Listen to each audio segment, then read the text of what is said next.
By 1943, it was unusual, but completely legal for an 18-year-old to be drafted into America's military, while still a high school student.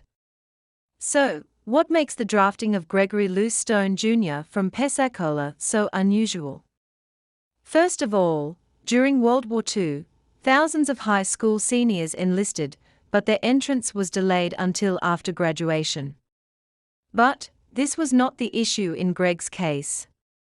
Greg was an attending student in the Pensacola High School senior class of 1943, when he was drafted into the U.S. Army. However, in the draft board's defense, he was already 18 at the time, and Greg admitted that he was already failing his senior year. But the decision was completely up to the local draft board, who decided that Greg's first duty was to the Army rather than to his scholastic studies. So, when the mail was opened that fateful day, his parents were totally shocked, but not so much Gregory. Many of his classmates had already dropped out anyway, and were already on their way to the war front. Gregory Jr. was born in Mobile, Alabama, the son of Gregory Stone Sr. and Frances Gertrude Goff. His family had moved to Pensacola around 1933, where Greg Jr. entered the local school system. His father supported his family in early Pensacola as a service station operator while living at 505 North Haines Street. The family would grow with the addition of his little brother, Francis W. Stone, in 1927, as his father became a tire salesman in 1940 and moved the family to 820 13th Avenue. By the time the Army got the paperwork for enlistment straightened out, the Stones had moved again to 2781 North 16th Avenue. The home was built for them by Greg Jr.'s maternal grandfather, Frank Goff, and still stands today. When the time came, Greg was given a ticket in November 1943, as he headed for the train station with his parents in tow. All through the station, the same scene was being repeated as mothers cried and fathers held back their fears of what was to come. Camp Blanding was the Army's induction center, where all incoming soldiers were processed for their upcoming assignments. The recruiter had already scheduled Greg for his written and aptitude tests, as well as his preliminary physical exams, all of which he passed with flying colors. As the 1st of November 1943 arrived, he boarded the train with a packet of papers given to him by the recruiter.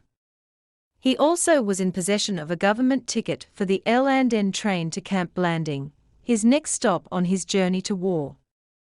At the depot on Wright Street, Greg kissed his mother goodbye and boarded the train.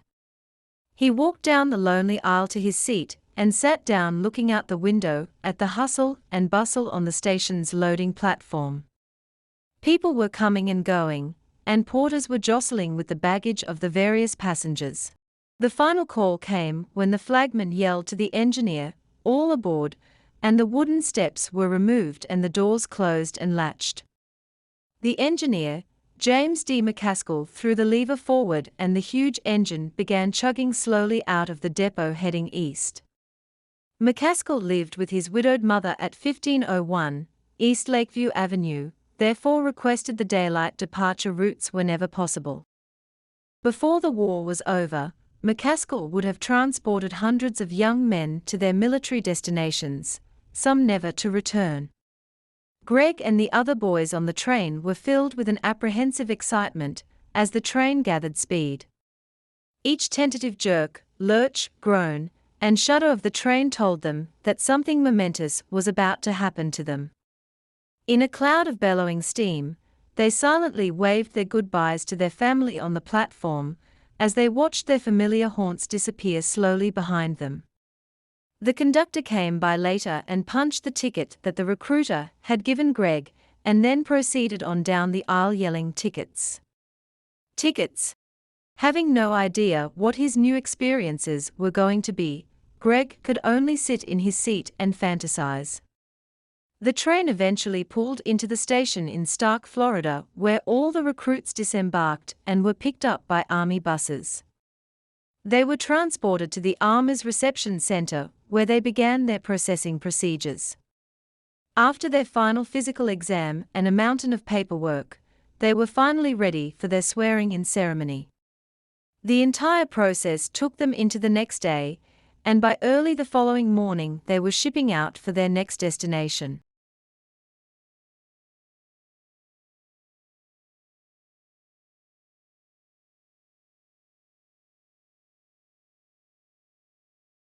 The next morning they were up at daybreak for a fast breakfast, then bussed to the depot early on November 26. They were placed aboard a westbound train for Camp Hood for all the recruits who had been assigned to the new tank destroyer battalions. Perhaps it was Greg's mechanical experience that placed him at the top of the list for his new calling. Private Recruit Gregory Stone, serial number 34-795-700, was now officially a soldier in the U.S. Army.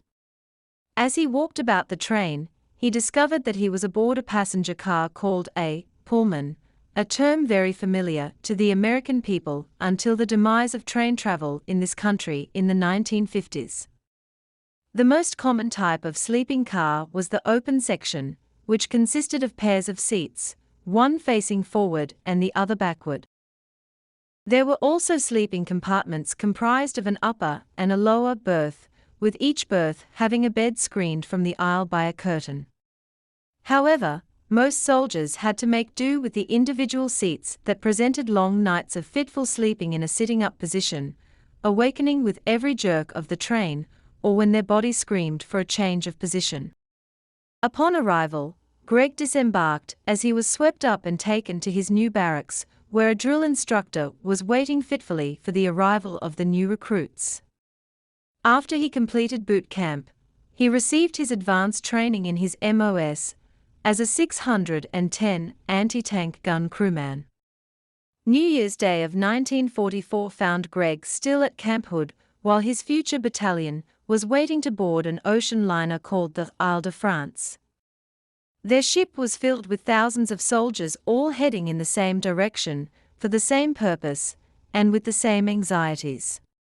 Their voyage across the Atlantic Ocean to England would see them join the Allies that were massing the largest army in history, with one goal only: to destroy Hitler's forces once and for all. Greg's future was to be a member of the 814th Battalion that had been created in 1942 and assigned to Camp Polk, Louisiana. It was initially comprised of 38 officers and 860 enlisted personnel. There was also a headquarters company and 3 tank destroyer companies with 12 tank destroyers each. Over a period of time, these companies was assigned the M10, M18, and M36 vehicles. New recruits began arriving at the Leesville train depot as of June 1942. Immediately upon arrival, the recruits' boot camp began and would continue for several weeks before they were qualified for advanced training. On November 9, 1942, the battalion began their transfer to Camp Bowie, a temporary stop before reaching Camp Hood, Texas.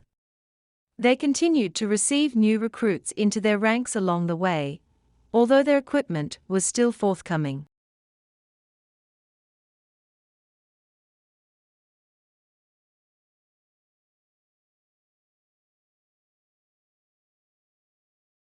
While at Bowie, the battalion listened with apprehension to the news from North Africa of the fighting against Rommel's Afrika Korps. The news was broadcast that the tank destroyer units were receiving up to 85% casualties. This wasn't something a young soldier wanted to hear during his training. Upon reaching the new tank destroyer home at Camp Hood, they trained on the M3 and M6 vehicles. The M3 was nothing but a half-track truck with a mounted 75mm gun. The M6 had a 37mm anti-aircraft gun, mounted on a wheeled truck. To better equip the tank destroyer battalions, they developed the M10 with 3-inch anti-aircraft guns and lightly armored.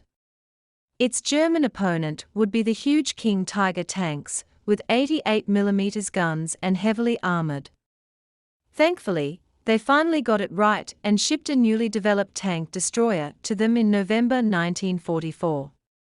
This was the M36, a powerful vehicle built on a Sherman tank chassis, with a more powerful engine and a 90mm cannon that could easily penetrate the armor of the German tanks.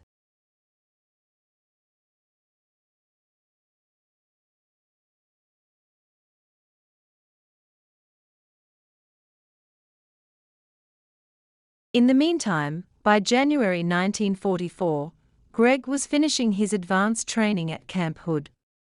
This included having him crawl under barbed wire obstacles while live machine gun rounds were whistling over his head. Upon exiting the live round course, he had to dive into a foxhole just as a tank rolled over his foxhole and hopefully not him.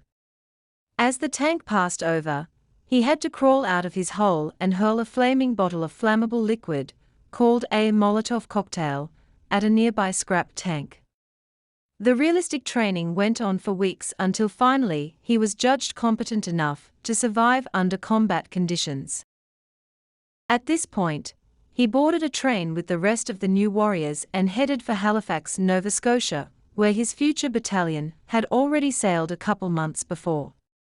Having missed that particular voyage, he arrived in Halifax and boarded his own troop ship on March 30, 1944, arriving in Greenock, Scotland on April 6. Upon debarkation, he reported to the replacement office, where he was told he would be joining Company A of the 814th Tank Destroyer Battalion. He marched outside and threw his duffel bag into the back of a huge truck and headed for battalion headquarters at Packington Park, where he reported in on June 5, 1944. Ironically, this was the day before the horrific Normandy landing on D-Day.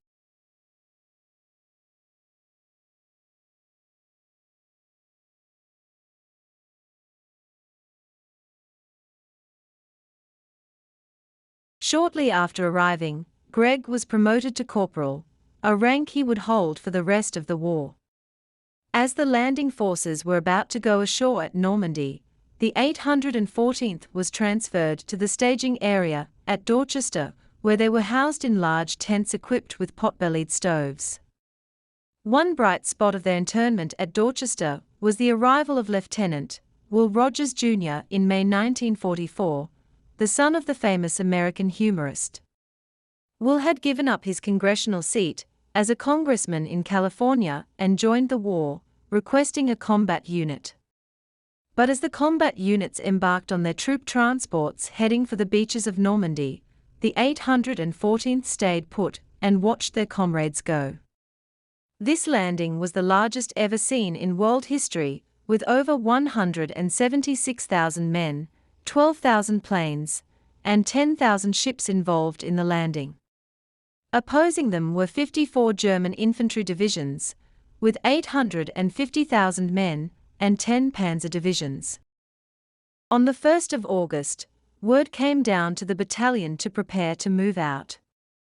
The initial landings at Normandy had been successful, and the Great Allied Offensive had begun in earnest. This meant that the Americans and British troops were finally breaking out of the beachheads, therefore more troops were needed to join the eastward push toward the Rhine. Greg's battalion was to be part of those reinforcements. The battalion was trucked to the docks and loaded onto the LSDs preparing to get underway for the crossing of the English Channel. They disembarked on Utah Beach on August 8, 1944 amid the wreckage of the D-Day landings that was still visible from their ship. The shallow waters were littered with bitter reminders of the sacrifices made 2 months earlier by the initial Allied force. Sunken vessels could still be seen with their smokestacks above the water's surface, and the beaches were littered with debris. Further inland, they nervously looked on the remains of burnt-out bunkers and the wreckage of tanks and other vehicles that still dotted the landscape. Greg's M10 tank destroyer rolled off the ship onto French soil at Utah Beach and proceeded to their assembly point. The tank was commanded by Sergeant Robert Troy Corrigan, a smiling Kansas boy with an affable personality. The gun crew consisted of Corporal Greg Stone and II Lewis, Doc Tingle, from Tuscaloosa, Alabama, Richard George Zeleznik from Pennsylvania, and Leo Joseph Fox from Michigan. But this crew had no insight into what they were about to experience together, as they would fight in some of the largest battles of the European campaign. The next morning on August 9, 1944, the battalion was assigned to the 20th Corps in George S. Patton's Third Army. And on August 13, more orders were received attaching the battalion to the 7th Armored Division known as the Lucky 7th. The next day, with the 814th leading the 7th Armored, they left the beachhead carnage behind and seized a line along the Seine River. Corrigan was told to have his men put brightly colored panels on the back of their tanks to prevent Allied planes confusing them with the Germans. Of course, this meant the German gunners could identify them just as well, but orders were orders. As they rolled through the small French towns, they were greeted as conquering heroes. But heroes or not, Patton pushed his army hard and fast to keep the Germans off balance and unable to mount a counterattack. When Patton hit a pocket of light resistance, he passed them by and let the infantry mop them up after he and his tanks were gone. He allowed nothing to stop his own version of the German blitzkrieg. This was the beginning of the great Patton legend, whose army covered more territory, inflicted more enemy casualties, and moved faster than any other army group in World War II.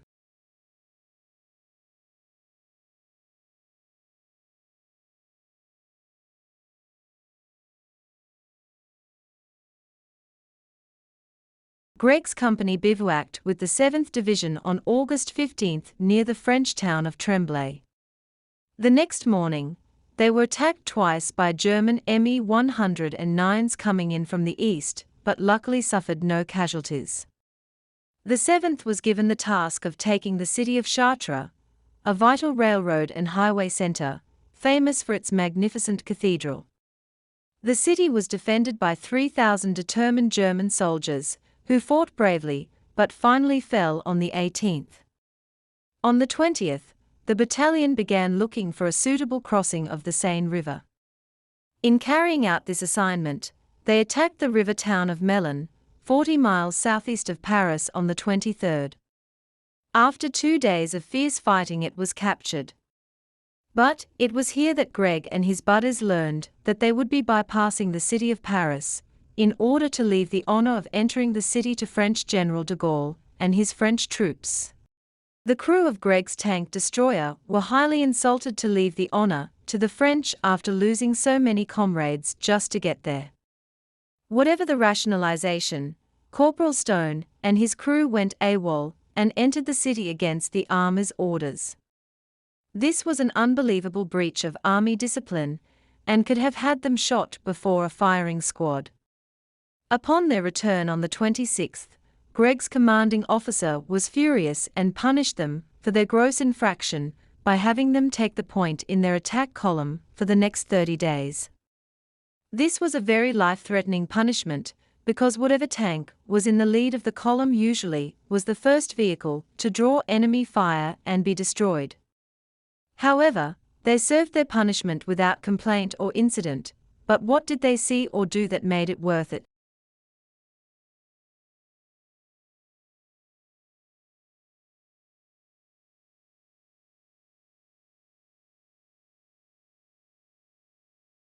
On August 27, Greg's company broke a determined German counterattack at Montreal, inflicting heavy casualties on the enemy. One sergeant in the company single-handedly killed 2 German snipers, and then knocked out 2 enemy tanks during the fight. After the fight, Company A smashed through the German defenses at Chateau Thierry and crossed the Marne River ahead of the rest of the battalion. By the 29th, the entire battalion crossed the river on pontoon bridges, and were rolling eastward toward Verdun, the fortress city on the Meuse River. However, near the Argonne forest, the battalion's tanks began to run out of fuel and one by one had to fall out of the line of march. As they waited for fuel, they could see all around them the aftermath of another world war to end all wars. The World War I battle for the Argonne Forest had cost 26,000 American killed, had left behind numerous reminders that were still visible from the turret of Greg's tank. Fortunately, Company A had just enough fuel to reach Verdun, where they quickly refueled. By the 31st, the battalion had crossed the bridges over the Meuse River at Verdun, thanks to the French resistance forces that had disarmed the German explosives set to blow them up. But Patton's rapid success had created a logistical nightmare. Gasoline and diesel fuel could not keep up with his attacking columns. Patton's speed had become his own worst enemy. By September 1st, the Allied supply lines were now over 400 miles long.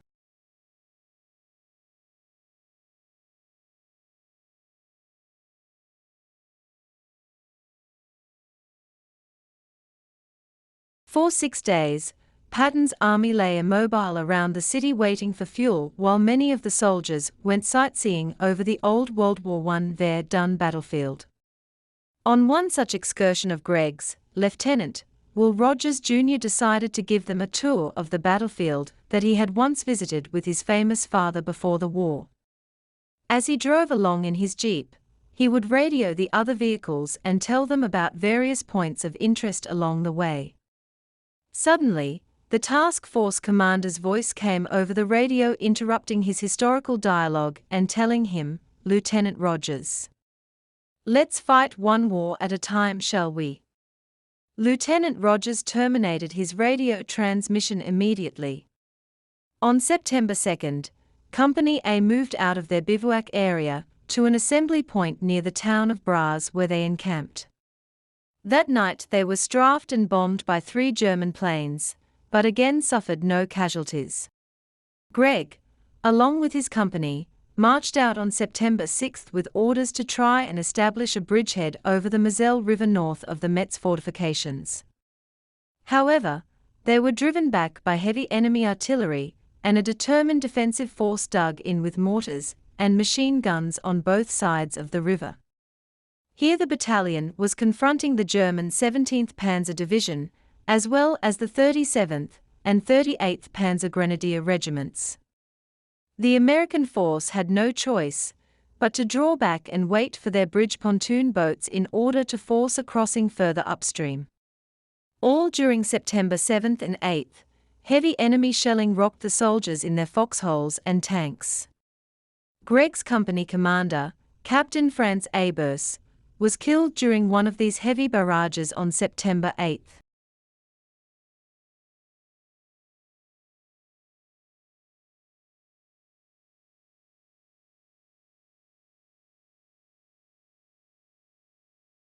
At the same time, several tank destroyers and tanks were knocked out when they took direct hits from artillery and mortar rounds, killing all of their crews. According to Sergeant Corrigan, it was here that he and Greg lost their tank when their track was blown off and disabled. During the night of the 12th, since Greg had no tank, he was placed in a forward observation foxhole in front of their lines. His job was to sound the alarm on any enemy movements toward their lines so that the company could be prepared. It was a quiet night, but the next morning of September 13th, the enemy opened up on the forward positions with machine gun and mortar fire. The mortar rounds were landing closer and closer to Greg's foxhole, which provided very little protection from a close hit. His buddy yelled for Greg to get out of there, and both started running to the rear through the explosions. They both reached a railroad track that was built up on a raised track bed. Greg crossed the bed and scrambled down the far side, and then started running parallel to the tracks, trying to derive whatever protection he could from it. His buddy, however, decided to run on top of the rails, jumping from one cross tie to another. Suddenly, his friend disappeared in a huge explosion as a mortar round hit right on top of him, blowing him off the tracks and killing him instantly. Pieces of his friend, splinters from the railroad ties, and shrapnel flew all around Greg as he felt a sharp pain in his side. He grabbed his side with his hand, but kept running for his life as blood ran down his leg. When he finally stumbled back through the main lines, he reported to the aid station to have his wounds dressed. The supposed wound in his side turned out to be a piece of shrapnel that had embedded itself in his web belt, but had not penetrated. But the blood was from a shrapnel wound to his thumb that he never felt because of the excitement of the moment. He was patched up by the medics and sent back to his unit. Company A remained in the vicinity, with heavy fighting until September 14, when they were able to cross the Moselle River and take up positions near Aie before taking the town of Mauritis on the 15th. After 5 days of rest, they moved eastward trying to force a crossing of the Saale River. Again, heavy German shelling drove them back. Finally, they were sent to an assembly area at Zonville where they busied themselves with vehicular repairs and replenishment, and where Greg received a new tank. While there, Greg and the boys were able to attend a USO show on September 24 with Bing Crosby. They sat in a drizzling rain watching and enjoying Bing's performers dance and sing under a makeshift tarpaulin. Suddenly, Bing himself stepped up to the microphone and announced, "All members of the 814th Tank Destroyer Battalion report to your unit immediately." It was like a scene right out of a Hollywood movie script, filled with drama and apprehension as the soldiers scrambled back to their unit. Greg had no way of knowing that orders had just been received transferring the 814th along with the 7th Armored from Patton's 3rd Army to the 19 Corps of the American 1st Army. This decision was made because Patton had run out of fuel, so whatever supplies remained were being diverted to Bernard Montgomery's 21st British Army. But as the battalion fell into line on the morning of September 25, Greg Stone's tank was one crewman short. Greg's thumb had become so infected from his wound that he was medevaced to a hospital in England. There, his thumb was stripped of the infected flesh like peeling an apple, as he was pumped full of penicillin. The rest of the battalion, along with the lucky 7th, headed for Hasselt, Belgium without Greg. Behind them, they left a raging battle for Metz whose outcome would not be decided until the end of November. But the Germans, along with the weather and severe supply problems, had finally stopped Patton in his proverbial tracks. This was an accomplishment few others could ever boast. But the 7th Armored Group's price for the September battles was 47 tanks, 469 men killed or missing, and 737 wounded, one of which was Corporal Stone. In the meantime, the battalion arrived in Belgium on September 25 and were used to plug a gap in the line of defense that ran from Hasselt, Belgium, to the Dutch town of Mauritis on the Maas River. During this period, the battalion got to know the Dutch people quite well. They shared their food with the civilians who had a small store of canned goods, sugar beets, apples, cider and little else. The Americans, bored with their field rations, gave them loaves of white bread along with sugar and butter. The Dutch women kneaded the bread into dough and then added layers of sliced apple, sugar, and butter. They threw it into their ovens and shortly, both nationalities were sitting down to tasty apple pies. On September 29, while Greg was still in England, when his group was sent to attack Overloon, a town heavily defended by German paratroopers supported by fortified anti-aircraft guns and tanks from the 107th Panzer Brigade. They could make no headway. Another American column struck Overloon from the north, but met with the same fate as Greg's group. At times, the fighting evolved into hand-to-hand combat with close-quarter grenades. The Germans tried to break the impasse by numerous counterattacks, but the Allied artillery threw them back with heavy losses each time. For an advance of less than 2 miles, the 7th Armored had lost 35 tanks, 65 vehicles, and 500 men. Rather than risk further casualties, British Field Marshal Montgomery finally gave up on Overloon and concentrated on subduing the resistance west of the Maas River instead. The 7th Armored, along with the 814th, was then transferred to the command of General Dempsey's 2nd British Army on October 8, 1944. They were given the duty of protecting the right flank of the British-Canadian drive to clear the northern and western approaches to the port of Antwerp. On October 9, Greg finally reported back for duty after his convalescence in England. He regaled them with his stories of hot food, pretty nurses, a dry bed, and no one shooting at him. His stories proved to be a source of amusement to the crew even after the battalion moved on to their new assignment.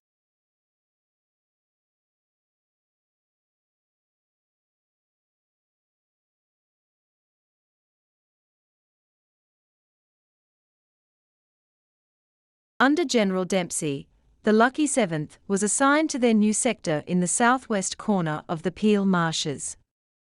While the rest of the battalion fell back to Sumren to be used as Division Reserve, Company A was brought up to within 1 mile east of Witt.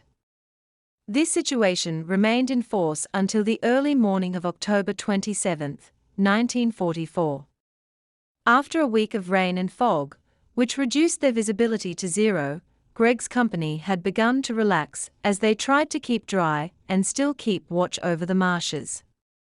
Apparently, they were lulled into a false sense of security by their week-long inactivity due to the weather. Suddenly and without warning, their whole sector rocked with the impact of incoming artillery shells. For 40 minutes, they hugged the ground for dear life with their hands over their ears for protection against the concussion and shrapnel. Under this steady barrage came an onslaught of huge panzer tanks, followed by infantry of the German 9th Panzer SS and 15th Panzer Grenadier Division. Outnumbered 3-1, Greg's line gave way all along its course. To stem the tide, Greg's company was thrown into the melee near Nederwitt. Casualties mounted on both sides, with the Germans losing over 30 tanks, and the 814th losing 10 of their own. Sergeant Corrigan told this writer that he and Greg's tank was hit and disabled once again, and had to be abandoned. In the end, both German divisions were reduced by mounting casualties, and finally destroyed by Allied air power. Greg and the boys hitched a ride on another tank until theirs could be replaced. But a loss of 2 tanks with no injuries was something to brag about.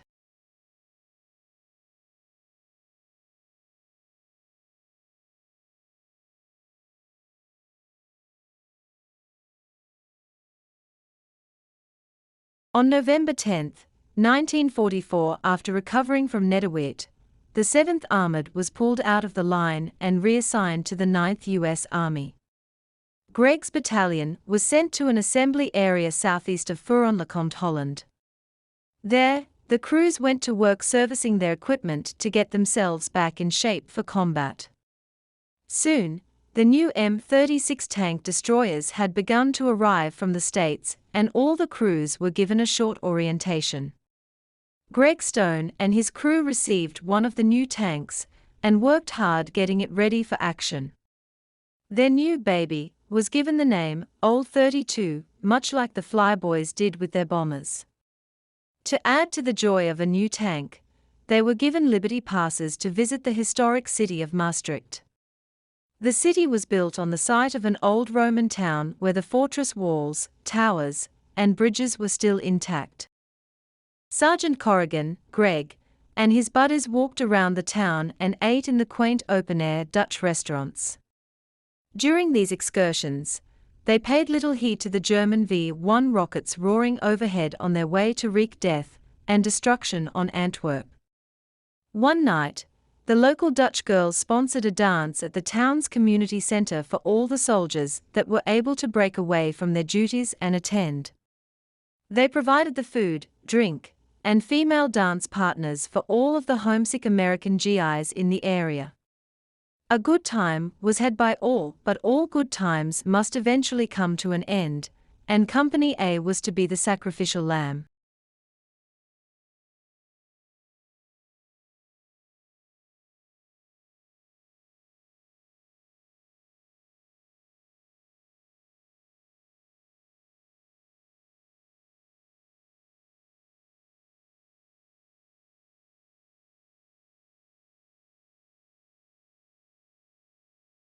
On November 17, Gregg's company was ordered to report to the 113th Cavalry Group for tactical deployment.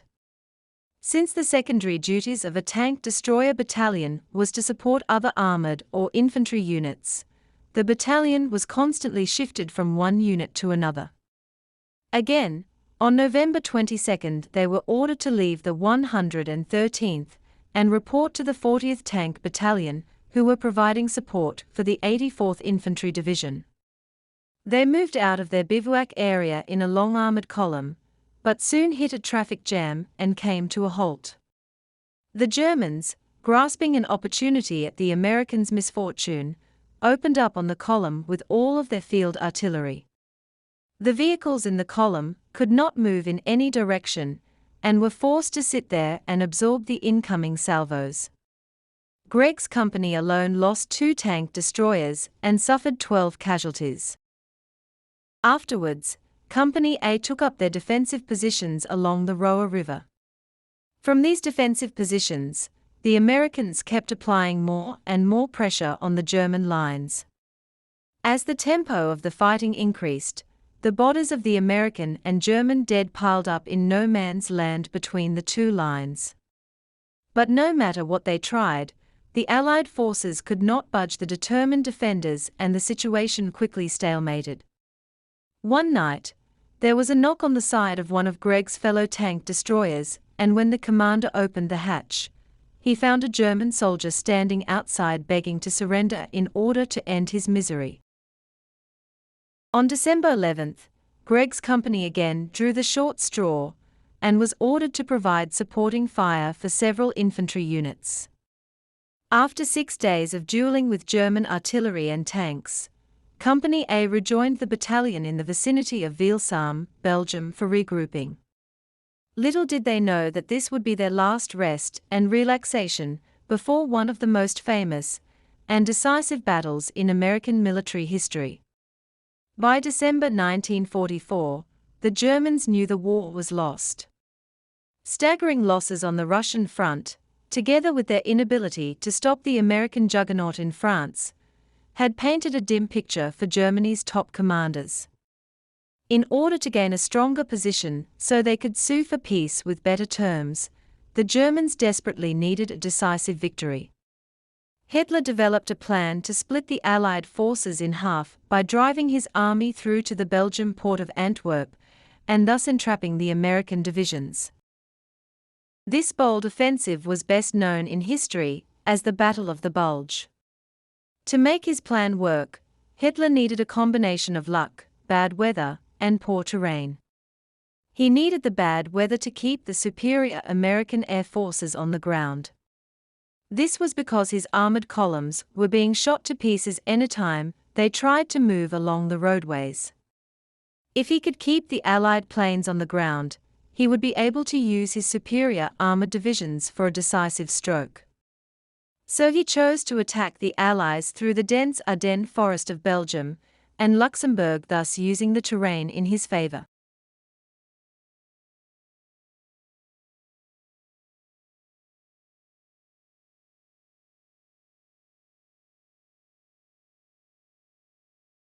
Against the Allied forces, Hitler was committing the 5th and 6th Panzer Army groups consisting of 250,000 men, 382 Panzer tanks, 335 assault guns, and 2,623 artillery pieces and rocket launchers.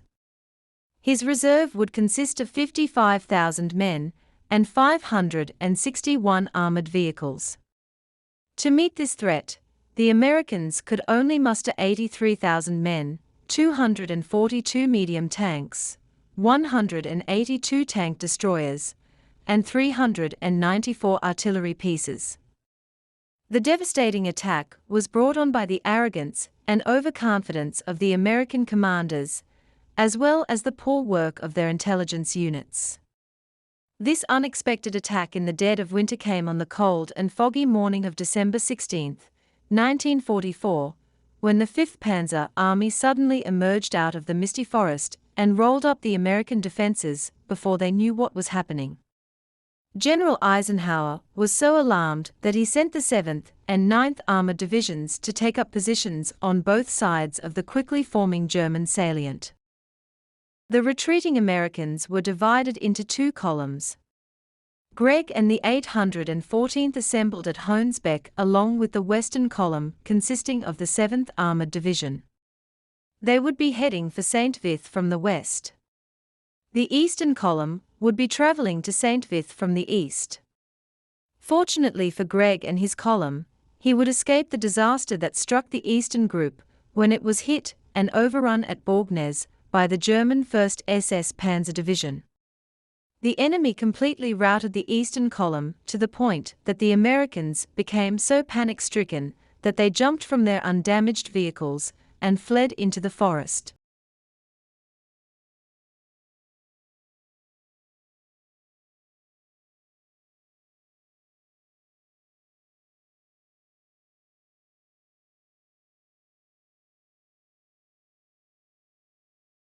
Over 150 Americans from the Eastern Column were taken prisoner before being machine-gunned to death by the SS troopers. Those wounded during the execution and those fainting death were all shot through the head and killed where they lay. Some soldiers managed to escape in the confusion by fleeing into the nearby forest, leaving 85 of their comrades lying dead in the snow. This atrocity became known as the Malmedy Massacre, and was dramatized in the Hollywood movie The Battle of the Bulge, starring Robert Shaw, Robert Ryan, Henry Fonda, and Charles Bronson. As word of the atrocity spread through the American troops, the chances of a German soldier being captured alive began to decline proportionately. After the war, 29 Germans were sentenced to death, with many others receiving life sentences. However, by 1956 all including the death sentences had been released, mainly due to the efforts of the American Senator Joseph McCarthy of Wisconsin. But that's another story.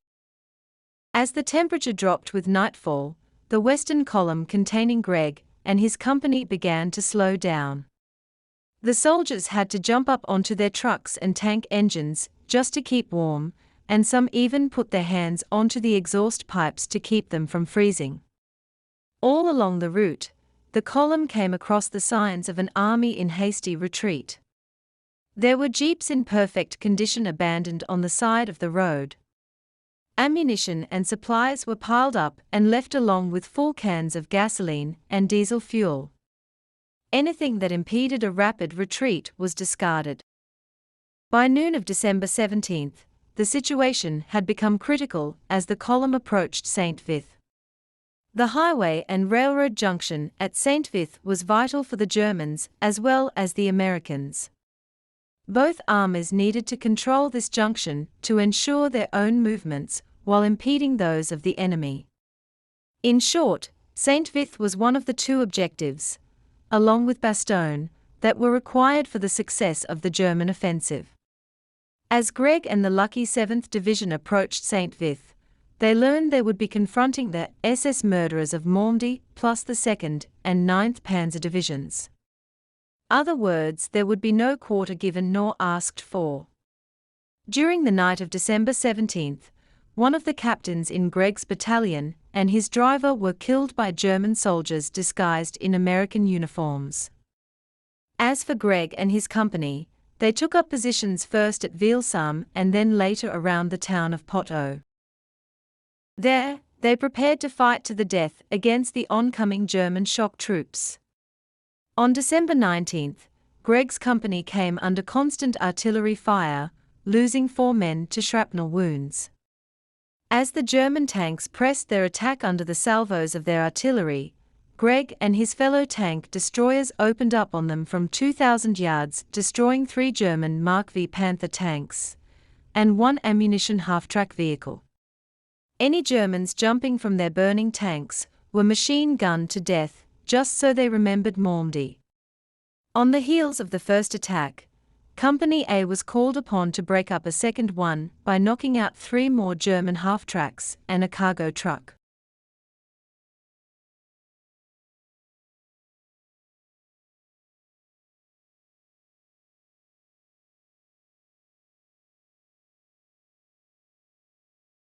A third attack was launched, and again Company A struck back. Greg said he was loading and firing as fast as he could as 12 German tanks roared down upon them. Sergeant Corrigan ordered Greg to open up at 2,000 yards, and along with his company destroyed 5 of the oncoming 12 Mark V Panthers, with 7 armor-piercing rounds. The remaining 7 tanks hastily retreated out of harm's way. Then a fourth attack was launched by German infantry, without support from their tanks, and was mowed down with great gusto by rifles and grenades. With their tanks receiving so much damage from the American forces, the German commander sent his infantry in for another attack in an attempt to dislodge the American defenders. As they watched the enemy infantrymen cross the field, Greg stated that he and the other tank destroyer crews waited in their tanks for the enemy to come within killing range. They opened up around 4:30 p.m., destroying 1 scout car with 50 caliber machine gun fire. The tank destroyers then shot high explosive shells directly into the German assault wave, as their turret crews fired 30 caliber and 50 caliber rounds directly into their mass. The enemy attack was smashed, but not before the fight again devolved into hand-to-hand combat with rifles and grenades. On December 22, the defense of St. Vith had become untenable, and Company A was pulled out of the line and moved to within 1 mile of Krombach. They dug slit trenches and formed a reserve line behind the main barricades. At 6 p.m., the main line was struck by the German infantry. The enemy was repulsed by rifle fire, with help from the American artillery batteries that had zeroed to within 50 yards of the Allied positions. The deadly combination was too much for the enemy, and they pulled back to their own positions around 9:30 p.m., leaving the field strewn with their dead. Further attacks continued all through the night, and after sharp fighting, Greg and Company A were able to destroy 4 German Mark IV tanks.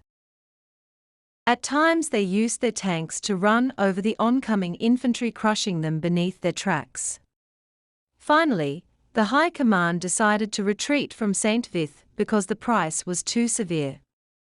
The retreat was set for December 23, and as the morning dawned, Greg and the other tank destroyers pulled out and headed down the road to Exhorus. During the retreat, the 814th were in constant contact with the Germans that were attacking their rear. One soldier from Greg's battalion slipped on the ice as he trudged along during the night and fell into a ditch. Suddenly, from out of the dark he heard German soldiers approaching the ditch he was laying in. As the 2 enemy soldiers walked up, one slipped and fell into the same ditch, landing on top of the American soldier. So, he pulled his stiletto and stabbed the German to death. As the second German approached asking his comrade what was wrong, the American jumped up and beat him to death with his steel helmet. For hours, the retreating column moved relentlessly on, constantly fighting off German attacks from all sides. At one point, Lieutenant Will Rogers Jr. fought his way out of an entrapment, but left a humorous sign nailed to a tree that said, "Beware. We will be back in 2 weeks with our new secret weapon." When the column struck a German roadblock, they would flank the position in order to avoid a full-scale fight, especially with an enemy both in their front as well as their rear. Each fight resulted in more and more casualties, who then had to be transported along with the column. However, on December 24 the column finally fought its way clear and entered the embattled lines of the 82nd Airborne Division. As they arrived, hot meals were prepared, starting with a breakfast of pancakes and coffee and any other comfort that could be provided for the exhausted men. The battalion's contribution to the defense of St. Vith and the subsequent retreat was immeasurable. The tank destroyers' tenacity and accuracy had protected the retreat against the panzers hounding their rear.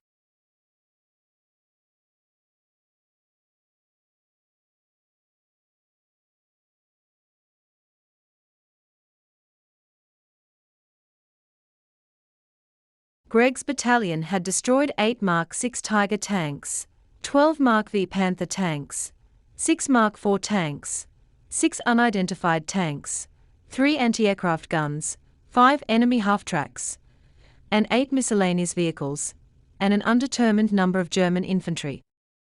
At St. Vith, the battalion along with the 7th Armored Division had stopped the entire 5th Panzer Army, an unbelievable accomplishment.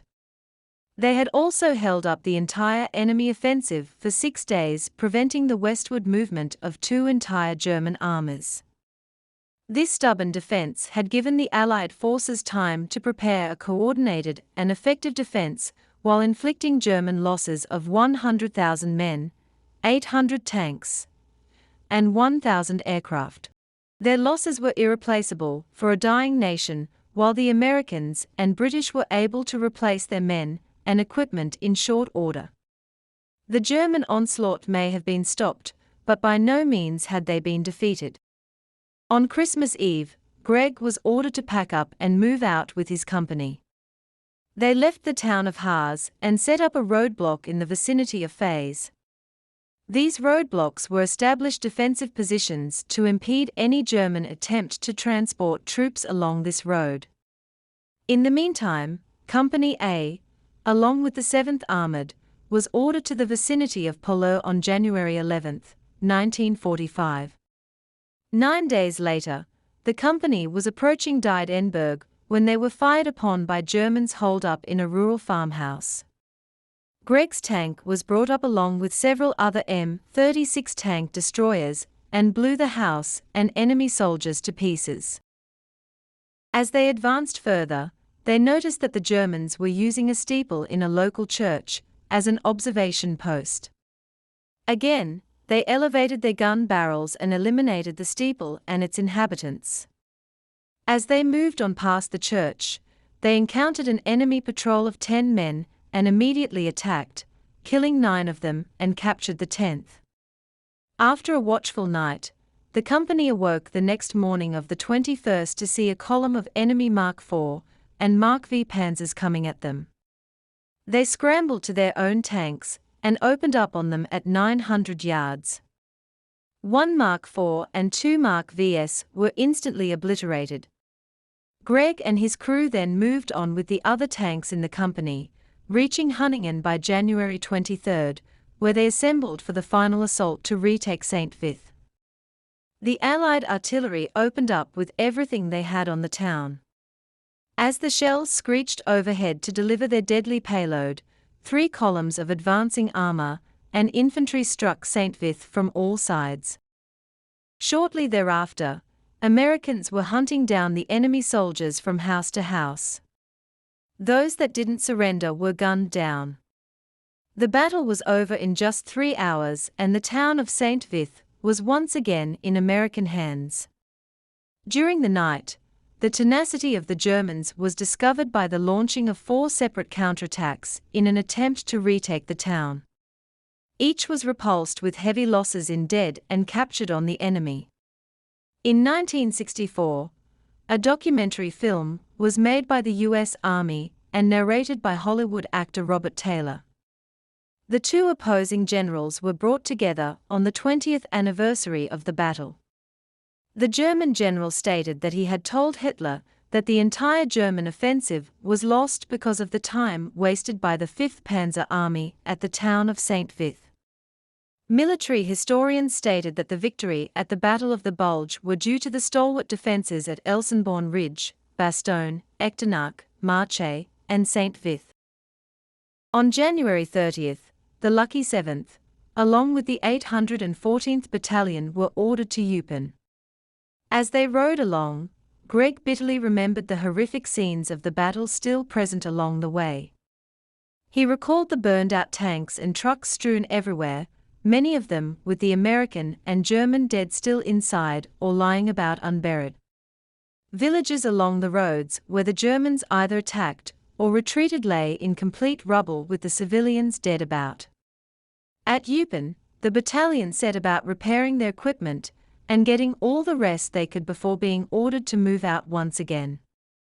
On February 1, they split the battalion up with Company A reassigned to the 644th Tank Destroyer Battalion at Losheimergraben, Belgium. Here, casualties rose sharply as the tank destroyer companies were being hit by enemy artillery, mortar, and small arms fire. Over the next several weeks, they were assigned to multiple units wherever their big guns were needed. On March 12, they were at Lysen, Germany, where they fired 216 high-explosive rounds across the Rhine River, including targeting the German Autobahn highway to prevent its use to the enemy. They rejoined the battalion near Remagen on March 25, as they were preparing to cross the Rhine into Germany.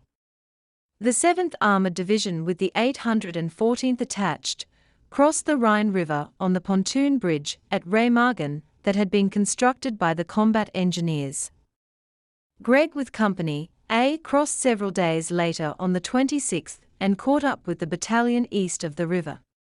The objective for the new offensive was the Great Ruhr Triangle that constituted Germany's industrial power. So, if Germany was to be defeated, then the Ruhr pocket had to be completely destroyed. On the night of March 26, the tanks of the 7th Armored Division left Remagen behind and struck the German defensive line. It was a slaughter as tank destroyers followed behind the Sherman tanks supporting their flanks.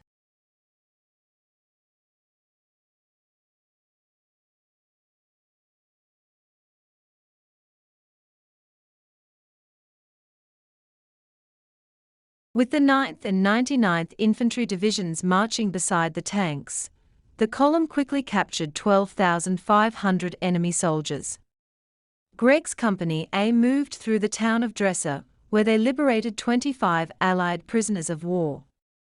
Advancing through Ehringhausen on the 27th of March, they destroyed 2 railroad ammunition trains, 1 truck, 1 Mark V Panther tank, and then overran the remaining German infantry. It was at Ehringhausen that Greg was searching through a house for souvenirs and found a German vehicle in the garage. Suddenly, a German soldier came out of the house that Greg had been sure was empty. Upon seeing an armed American soldier, the German threw up his hands and immediately surrendered. After the capture, Greg searched the German's car and found a Luger pistol in the glove compartment and brought it home with him after the war.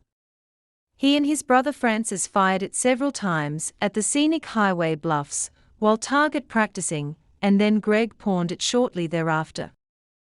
On March 28, Greg and his company rolled onto Gießen, where it liberated 800 American prisoners of war. At Deutendorf they liberated 200 more. By the 30th, Company A had reached Horben, where they easily routed the German resistance. The German 15th Army could not stop them. Short, but sharp fights ensued on April 5 and 6 as they marched on, barely hindered at all. As the skies cleared, American planes flew overhead and impudently attacked any and all targets. However, they left the railroad locomotives and boxcars alone so they would be available after Germany's inevitable collapse. The Allies knew they were going to need the tracks and trains for the final assault, as well as the rebuilding of Germany after the war. Greg's Company A moved on to Lochtop after their consolidation with the battalion and began setting up roadblocks. Several Mark VI Tiger tanks were destroyed as the end rapidly approached. As the German army began to crumble, Greg could see for himself the faces of the German prisoners who were without food and ammunition, and their tanks and vehicles without fuel. To make matters worse, their wounded were being carried by horse-drawn wagons because their motor vehicles were gone. At this point, Germany's famous Field Marshal Model refused to follow Hitler's orders and destroy the industrial facilities. Facing reality, he discharged all youths and old men from further military service and sent them home. He gave the remaining combat troops the choice of resisting or surrendering whichever their patriotic duty demanded, and then committed suicide. By April 18, all organized resistance had ceased to exist in the Ruhr pocket, therefore Greg's company was sent to Lenhausen on April 17 and told to prepare its vehicles for combat. By April 30, they were heading for Eschede and then crossed the Elbe River 2 days later on the 2nd of May. Here, Greg heard the news of Adolf Hitler's suicide on April 30, 1945. As the news of his death swept through the army, they asked themselves, could the war really be over? But Greg and the boys of Company A kept advancing until they reached the Baltic Sea on May 3 and were counted among the first Americans to reach this objective. The most famous tank of the 17th Tank Battalion, called the Bowery Bum, was driven into the shallow waters of the Baltic Sea. It had fought continuously for 2,250 miles, as it followed the Lucky 7th from the Normandy beaches to the Baltic Sea. But Greg and the boys were ordered to keep moving until they reached Kamen on the 5th of May. There they were to set up roadblocks to assist in the traffic and other occupation-type duties.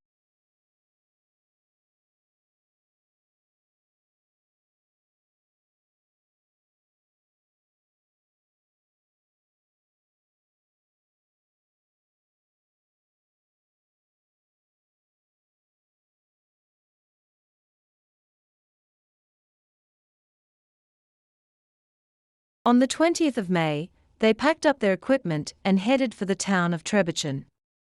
Each company was to take up security duties, with Company A sent to Poltz on May 22. There, they were to search for supply dumps and engineering equipment. There was also a widely spread rumor that fighting could break out at any time with the encroaching Russian troops. The Russians were already displaying an anti-Western attitude that would eventually lead to what would become known as the Cold War in the next decade. On June 19, the battalion was reassigned to the 7th Army located in the Zorbig area. Their current Leipzig-Halle area was to be turned over to the Russians after Germany was divided into 4 occupational zones and divvied out to the Allied nations. The Americans were currently in the Russian zone, therefore they were forced to turn their territory over to the Russians plus any German prisoners of war as well. The fate of their POWs was now sealed, as only 1 out of 10 ever returned home alive. Upon reaching the American occupational zone at Zorbig, all of the battalion's tanks were turned over to the ordnance units while Greg and the crews were loaded onto trucks.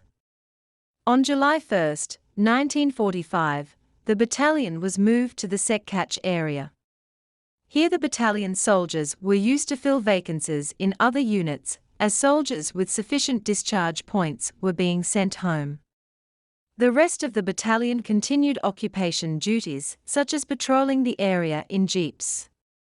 On July 13, the Lucky 7th received the news that they were being transferred back to the States, but unfortunately Greg and the 814th Battalion would remain as part of the occupation forces. Corporal Greg Stone was one of the ones that received his orders on September 7, 1945 to fill a vacancy in the 747th Field Artillery in Belgium.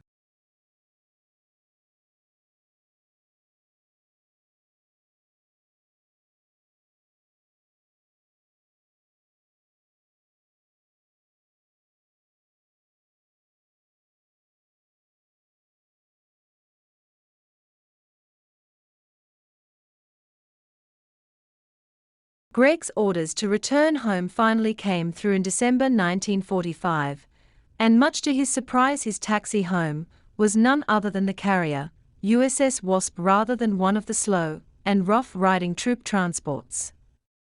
The Wasp left port on December 26, 1945, and was going to try for a cross-Atlantic record, but ran into severe storms several days out, ending all hope of a quick crossing.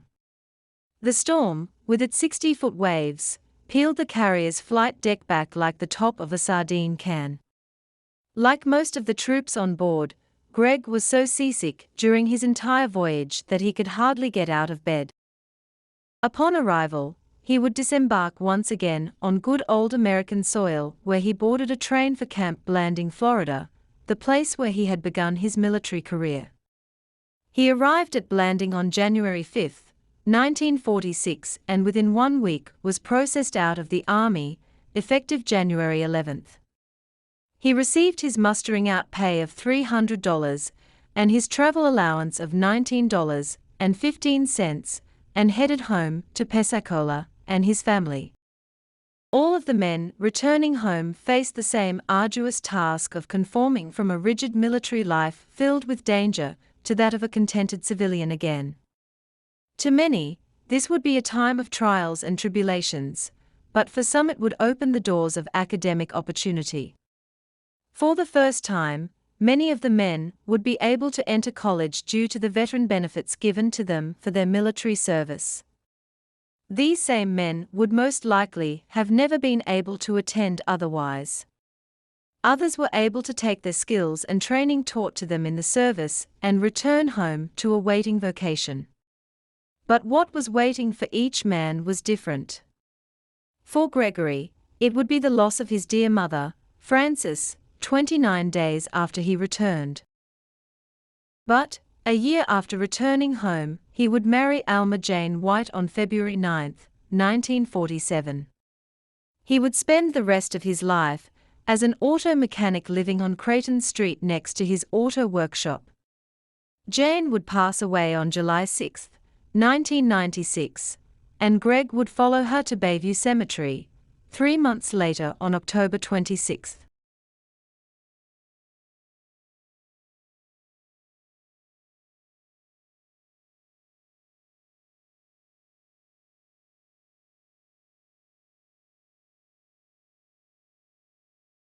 After the war, Lieutenant Will Rogers Jr. ran for a Senate seat in California but lost. He then turned to the silver screen as an actor playing the part of his father in the 1952 film, The Story of Will Rogers, opposite Jane Wyman. He then starred in the 1958 movie Wild Heritage, and also became the voice of The American Adventure at Disney's Epcot in Florida in 1982. He played in several 1950s television series plus a CBS radio series as well. In his later years, he retired to his Arizona home where his health declined.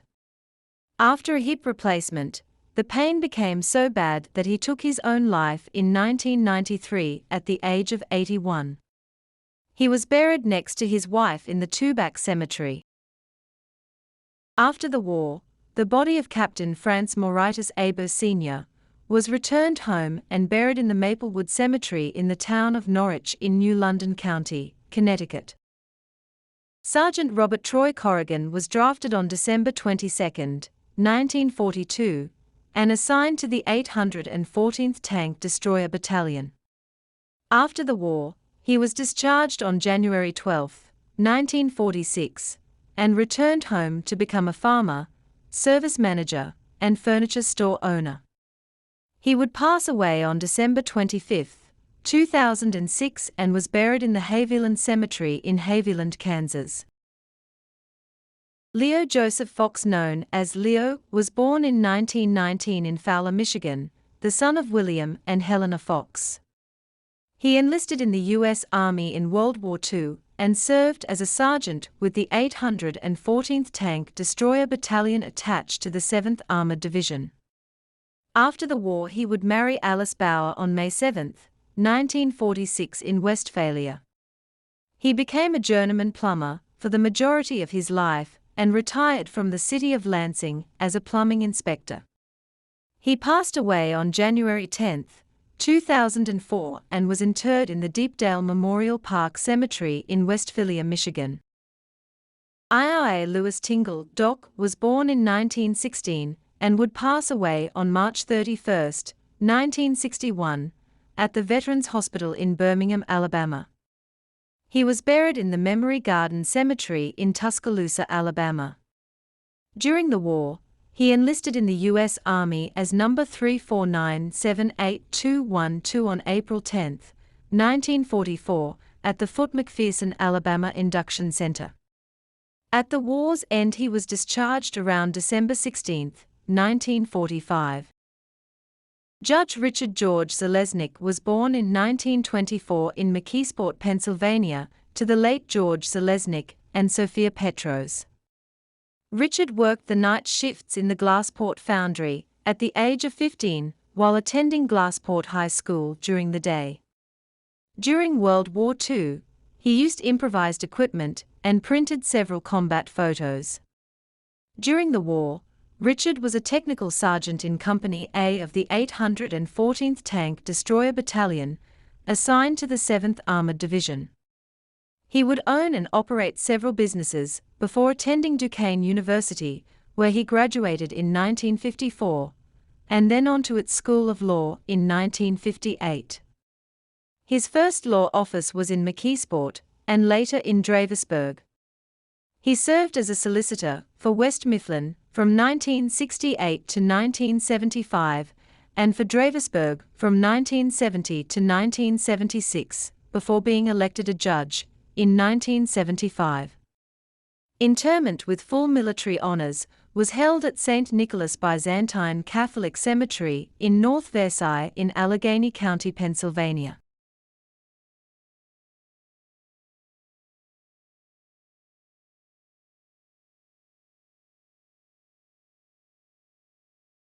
Leo Kertis Meader was born in 1919 in Peru, Iowa, to the union of Harry L. Meader and Desi Decker.